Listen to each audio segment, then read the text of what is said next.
Welcome to the Howell Business Beat, where we delve deep into the dynamic world of entrepreneurship, innovation, workforce talent, economic development, and more, bringing you the latest insights and strategies to thrive in today's competitive business landscape. I'm Janelle Best, president of the Howell Area Chamber of Commerce, and I'm joined today by my co-host, Diane Samples. Welcome, Diane. Hi, happy to be here.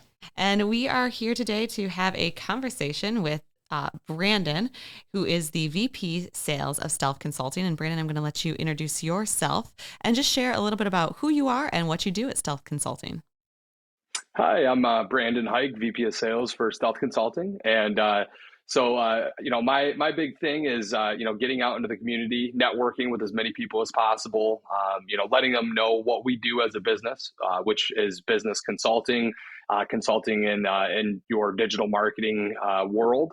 And also trying to assist as many people as well, whether they're a client or not a client, just trying to give as much, consulting as I possibly can. So that's interesting because digital marketing, I think, means so much. So what can you share specifically about like what that means to you and what that looks like? Because I know for each business, it's different and it's going to look different on all ends, depending on like their industry or, what their goals are and what they're trying to achieve. So can you dive deeper into exactly what digital marketing means to you? Yeah, so digital marketing is so many different things, right? So, there's, obviously just the branch of, having a website, right? That's just your presence, that's your portfolio, that's your, 24/7 salesman is essentially the way that I view a website a lot of times. Then you have other branches of it, with social media, you got Facebook, Instagram, Twitter, LinkedIn, and that's an entirely different branch of marketing. Then you also have the Google side of things. So you have search engine optimization. So that's how you're being ranked organically. A lot of times it's off of keywords and backlinks. So when your site's being referred to by another website, there's also Google Ads. I'm sure you guys have all seen it many times, where whether you're searching for red shoes on Google, you're going to see the ads that pop up at the top. So that would be a Google ad, which is something that takes a lot of strategy, a lot of hands-on strategy and optimization, ongoing optimization. There's also local service ads, which is another new feature that Google has, just another way to get mass exposure. Also, there's email marketing, text marketing, remarketing and retargeting. So those are ads that follow you around when you go to different websites. I'm sure you've seen it before. Those are the ads that listen to you? Yeah. Not so much. So the remarketing and retargeting would be like if you went on a website and you were looking at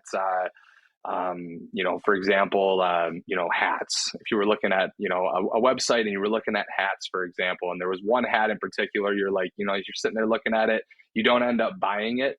But next thing you know, a day or two or a week later, you're going on another website and then you see that hat on the side of the website and you're like, what the heck?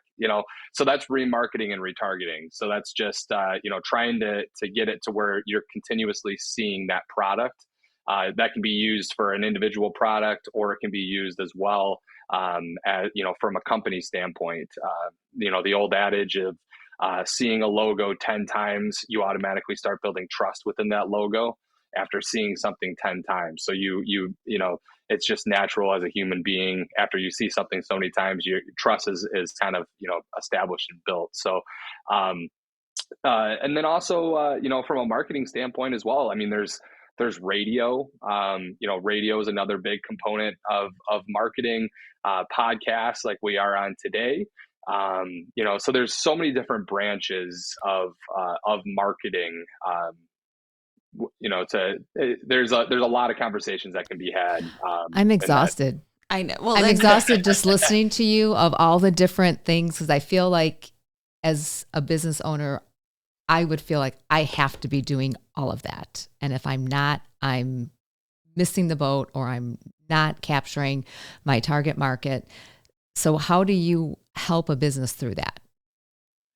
So it is very industry specific, right? So certain industries, depending on what you're doing, there's going to be different fits for those industries. So a lot of times in, service industries, for example, like a HVAC company, electrician, a plumber, someone like in those type of industries, social media is a huge component. It's a huge driver of traffic. Radio also can be very beneficial to be used. Google Ads. So it's very much, taking a look at what that industry is, what you are trying to sell, who your target market is. So it's very, it's not a one size fits all approach when it comes to marketing for industries.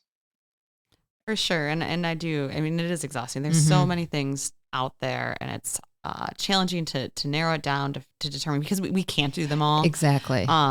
So how does Stealth work one-on-one with businesses to support them as they're trying to determine what's going to make the most sense for them?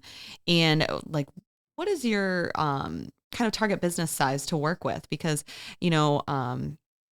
some businesses may have their own marketing department. And so like, what does that look like? And can you still work with those?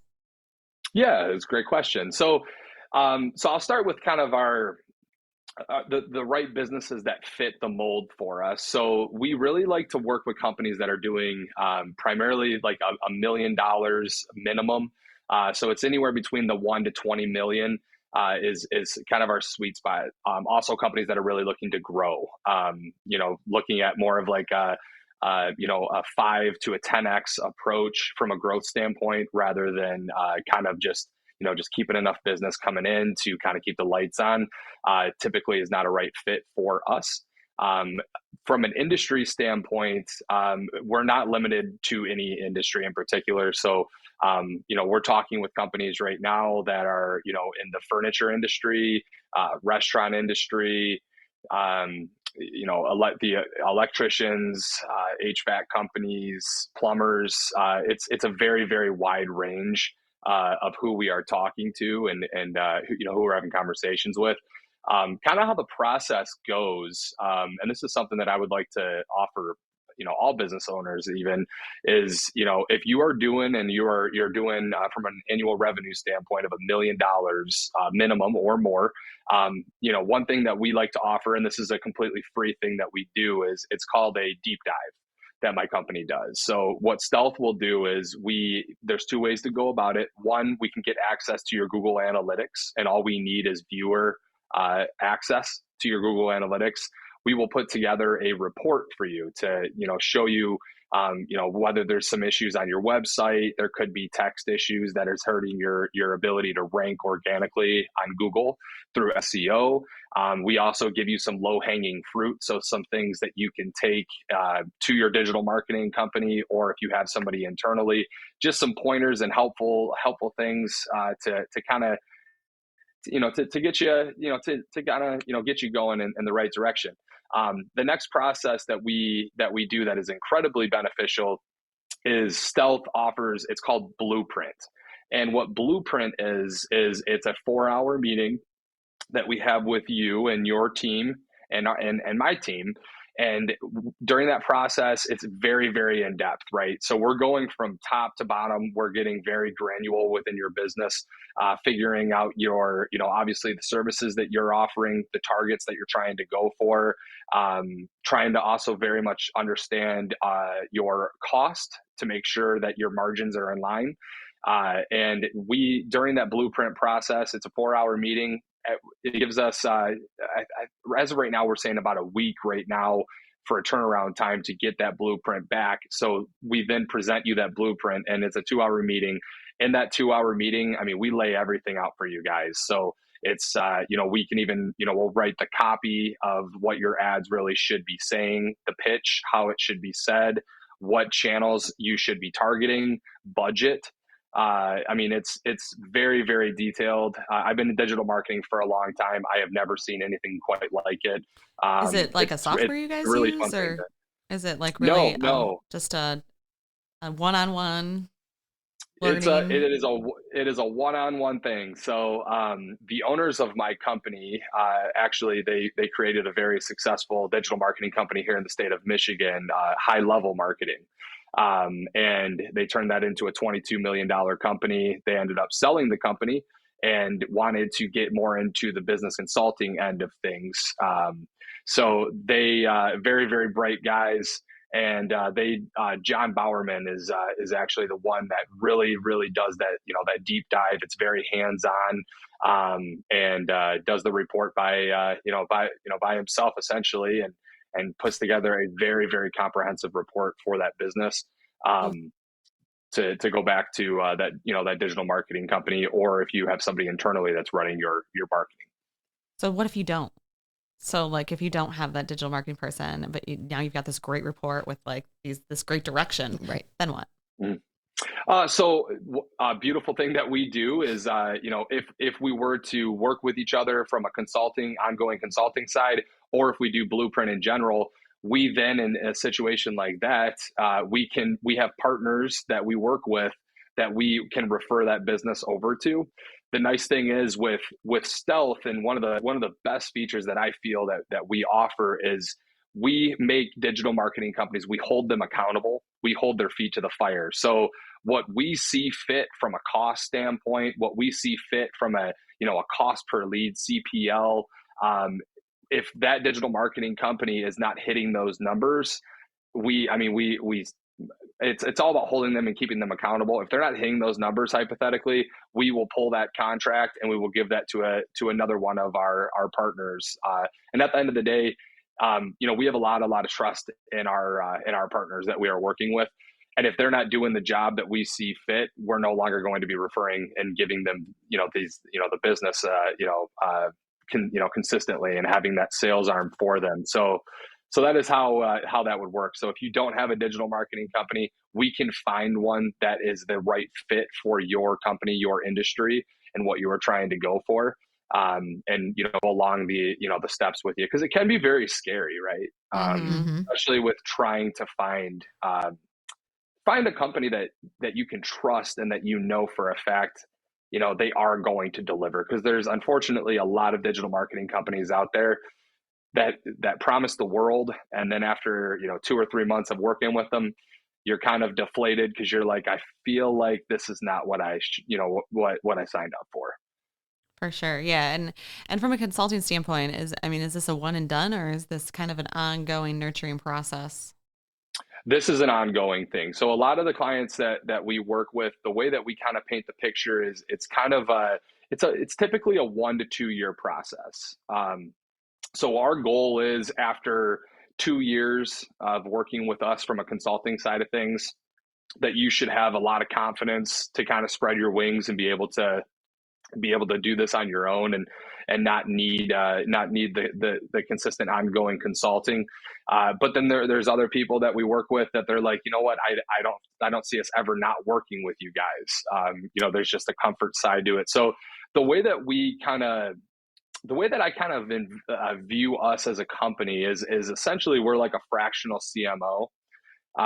So we can, we essentially are, running all of the strategy for your company, giving you everything that needs to be done. From the wording of how you should be coming across to your ads, to what channels, budgets, everything, to where we are, writing the entire strategy for you. And then another nice thing that we do as well is, we'll sit in with those digital marketing companies. So we'll have quarterly meetings with you and your digital marketing company, and during those meetings, we're extremely hands-on in those meetings as well, when it comes to making sure that the CPL is in line with your company's ROI. Return of investment is something that's incredibly important to us. So I was going to ask, is that something that you are, you're setting that goal, as far as, and looking for a direct, ROI based on the strategy that's being implemented? Correct. Yep. So we will figure it out, after, with doing the blueprint process, we'll get it, nailed down to where, hypothetically, if we see, your CPL, your cost per lead should be, let's say hypothetically, $80.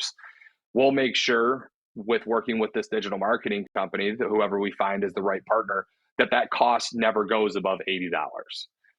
Which is something that traditionally digital marketing companies, unfortunately, they don't stick to that number. So, there might be 1 month where your cost per lead is, $150.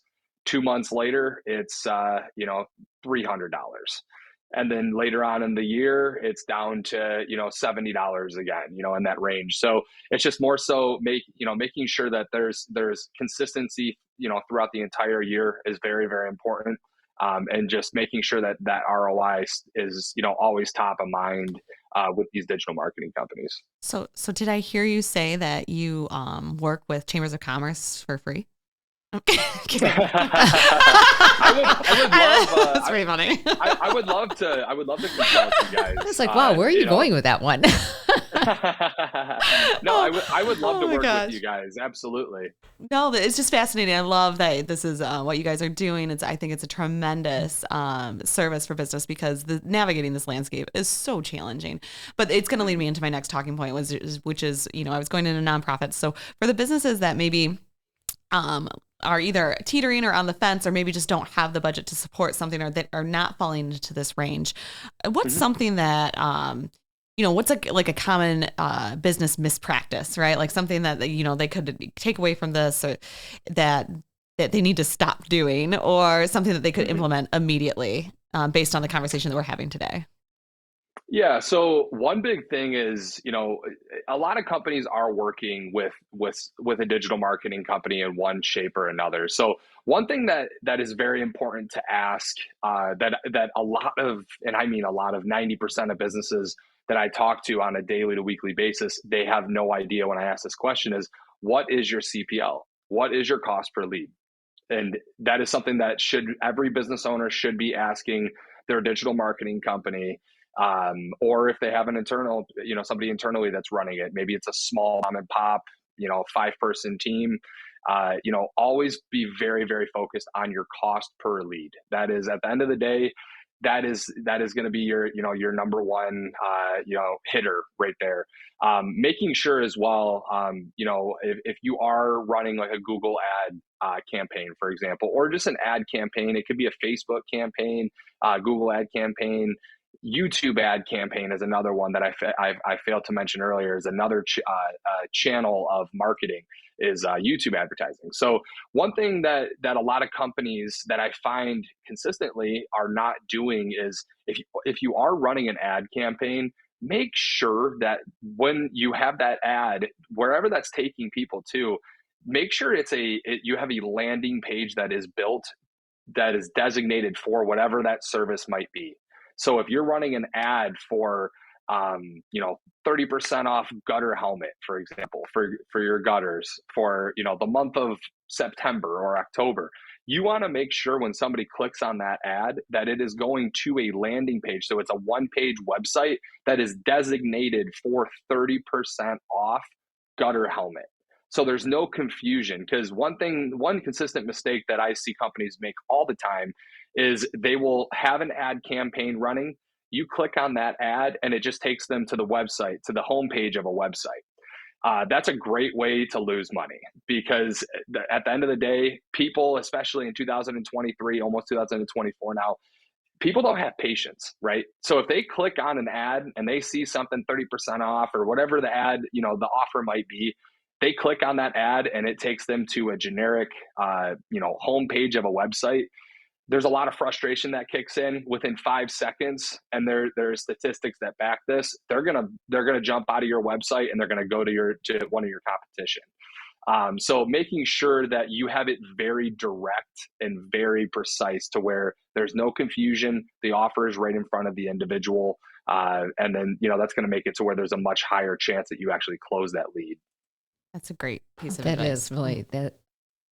Well, I think too, like Janelle said, for those smaller businesses, it's just there's just so much to think about, and what is something that maybe they can implement right now that's cost efficient and simple to do with kind of under that threshold of that $1 million business? Yeah, so some, basic things that can be done, let's say if you are under that $1 million revenue standpoint is, making sure that you have consistent messaging. So I highly recommend for most industries, social media is something that everybody, that most industries should be doing. Making sure the tone is set properly so your messaging is correct, is on par. So whatever your website is saying, the messaging, the text, the colors, the fonts, all of those things need to stay uniform and consistent. And I see businesses do this on a pretty often actually, where their website has, and it's basic things, but it's very important from a branding standpoint. So you'll see on their website, for example, they're using this one form of font, and they're using maybe some different colors on their website, and then you go on their Facebook page and they're using a completely different font, they're using a completely different color scheme. There's no consistency, and believe it or not, that is something right there where that is a trust builder. That is something that is, people see that and they see that as a turnoff. So one thing that I would recommend for any smaller business, like a mom and pop type of a business, is making sure that you are on social media, posting.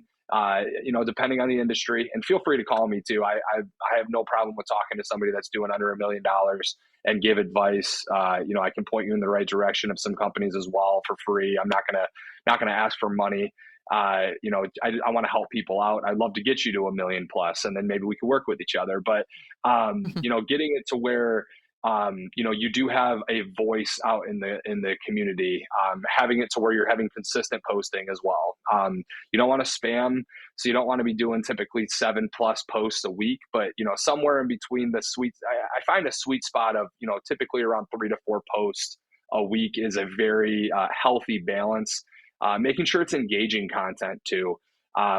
Giving out free pointers. So if you're if you're in an electrician or a plumber, giving people home advice is something that is huge, because they're going to come to you and they're going to find that one shares that post being shared goes up exponentially when you're giving out actual advice, and also they come to you because they're finding you as a resource.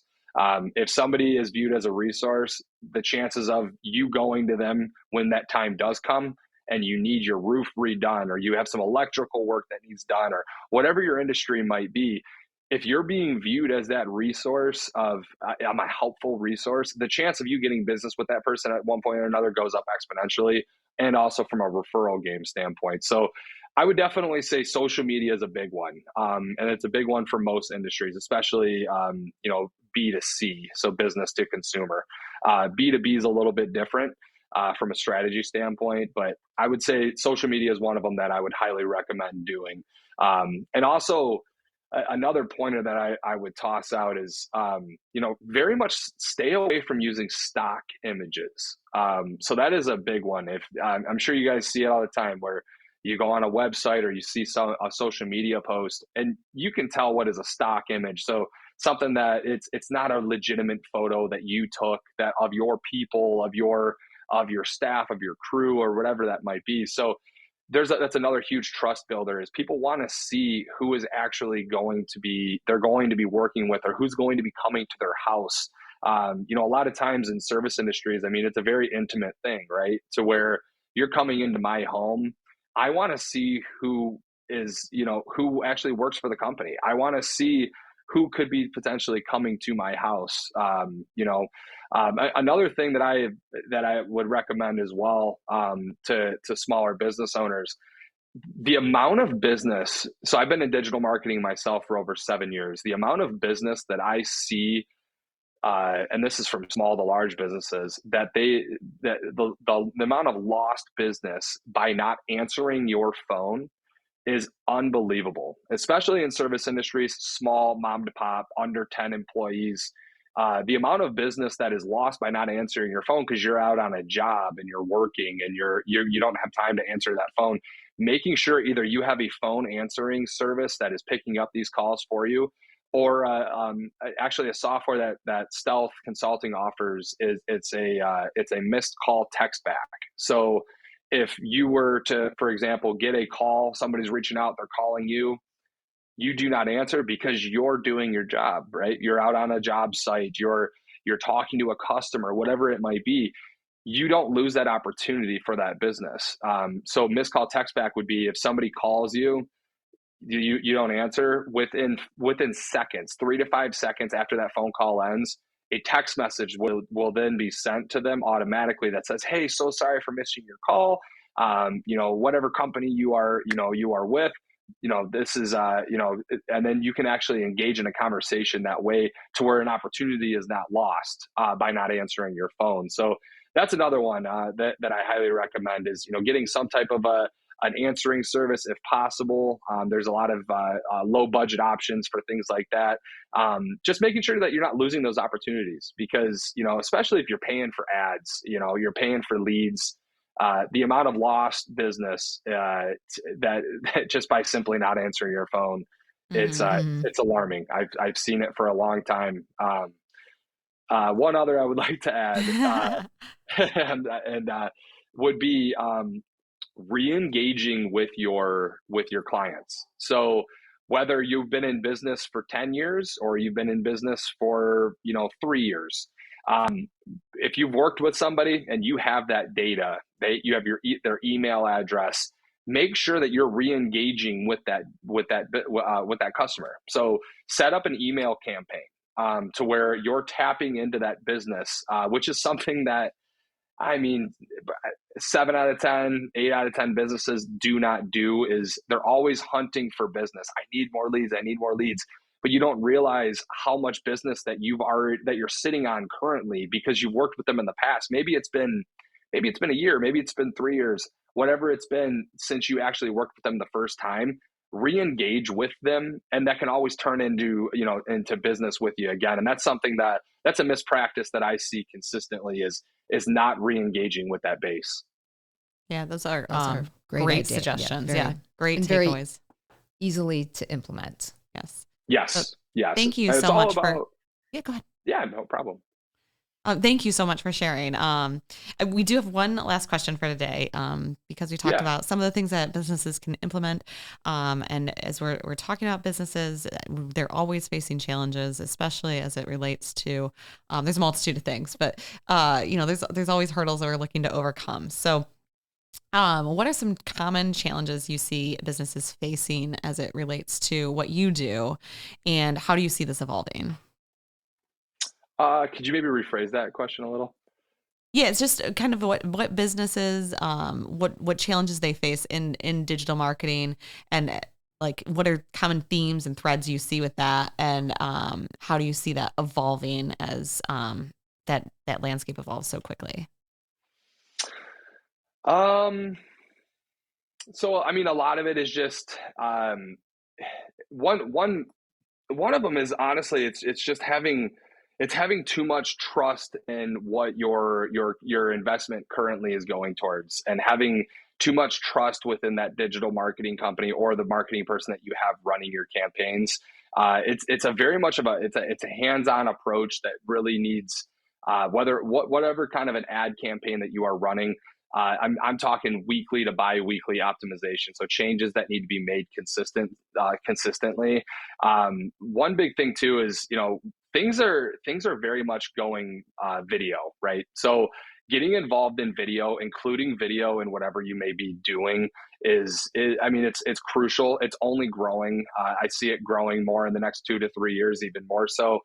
So incorporating video, whether it's on your website, and social media, um, making sure that people are seeing before and afters, whatever. If you're a roofer, for example, showing those before and afters, showing the process, showing the entire process of the sale, going to the home, talking to the homeowner, to setting up for the project, to the beginning of the project, middle, and then the finished product. People like to see the entire thing because, once again, especially in service industries, it's a very intimate thing because you're going into somebody's home. Um, um, I hope I answered your question No, that properly was there. perfect. I think that was Yeah. awesome. I think that you're right. I think video is a huge component. And I think there's some, I mean, we all have this device that, everything's connected to it. And it's just, I think just remembering to do it and being aware of it, I think from the small business standpoint, being intentional about it and having that strategy Hmm. in place is going to really, I think, be impactful. Well, and I think too with video, Yeah, people, it can be simple. It doesn't have to be a full production. This isn't a movie set. It's you're a spot on. simple, and it's just, I think that authenticity is what people really relate to. And if you're just, it doesn't have to be anything fancy. It can just be having a chat with yourself on their phone, explaining what you Yeah. do. I mean, No, you're spot on. A lot of people feel that, I need to hire a videography company. I yeah. need to have a full blown production. Where at the end of the day, a lot of people like to see that authenticity, right? It's genuine. It's maybe you just holding your cell phone out, recording yourself talking, and it could be a cell phone video of, you giving some type of a pointer or a tip. It makes it more genuine. It makes it more heartfelt. Where it not, don't get me wrong, video production is something, and paying a videographer to do a full blown production is definitely needed in certain instances. But people really like to see that genuine, authentic video where it's, it was clearly shot on a cell phone. Like that, Mm. that is something that, believe it or not, in a lot of instances, it's not going to turn somebody away. It's only going to build that trust factor that is so important when it comes to working with companies. Making sure that it's authentic, and that's something that people look for consistently. Quick question with that Mhm. is for social media, what is the optimal, like how many seconds should it be to not lose somebody? That's a good question. So what I always recommend would be, I mean, 60 seconds is the absolute max.